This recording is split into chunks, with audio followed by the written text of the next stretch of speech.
మనం ఏవి చదవకుండా యాప్ని ఇన్స్టాల్ చేసేటప్పుడు అలో అలో అలో నొక్కుతాం కదా సార్.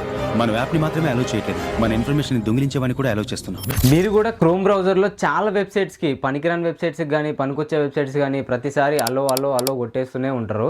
సో అలో కొడుతున్నారంటే మీ పర్సనల్ డేటా మొత్తం వాళ్ళు యాక్సెస్ చేస్తున్నట్టే అనమాట. ఇప్పుడు అయితే వేరే దారే లేదా, ఒకే ఒక దారి ఉంది. సో ఈ వీడియోలో నేను మీ పర్సనల్ డేటాని ఎలా సేవ్ చేసుకోవాలి క్రోమ్ బ్రౌజర్ నుండి అని చెప్పేసి కొన్ని సెట్టింగ్స్ చెప్తాను. ఈ సెట్టింగ్స్ చేసుకోండి, ఖచ్చితంగా మీ పర్సనల్ డేటా అనేది సెక్యూర్గా ఉంటుంది.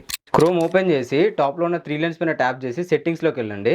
అండ్ ఇక్కడ ప్రైవసీ అండ్ సెక్యూరిటీ సెట్టింగ్స్లోకి వెళ్తే ఇక్కడ మనకి send A do not track request అని ఉంటుంది. దీనిపైన ట్యాప్ చేయండి, ఇది ఆఫ్లో ఉంటుంది, ఆన్ చేసుకోండి.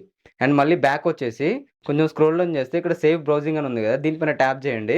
ఇది స్టాండర్డ్ ప్రొటెక్షన్లో ఉంటుంది, ఎన్హాన్స్డ్ ప్రొటెక్షన్ పెట్టుకోండి. అండ్ మళ్ళీ బ్యాక్ వచ్చి కొంచెం స్క్రోల్ డౌన్ చేస్తే ఆల్వేస్ యూజ్ సెక్యూర్ కనెక్షన్స్ అని ఉంది కదా, ఇది ఆఫ్లో ఉంటుంది, దీనిపైన ట్యాప్ చేసి దీన్ని కూడా ఆన్ చేసి పెట్టుకోండి. అండ్ మీరు ఇచ్చిన permissions and me browsing data మొత్తం అన్నీ ఎరేజ్ చేసేయాలంటే ఇక్కడ డిలీట్ బ్రౌజింగ్ డేటా అని ఉంది కదా, దీనిపైన ట్యాప్ చేయండి.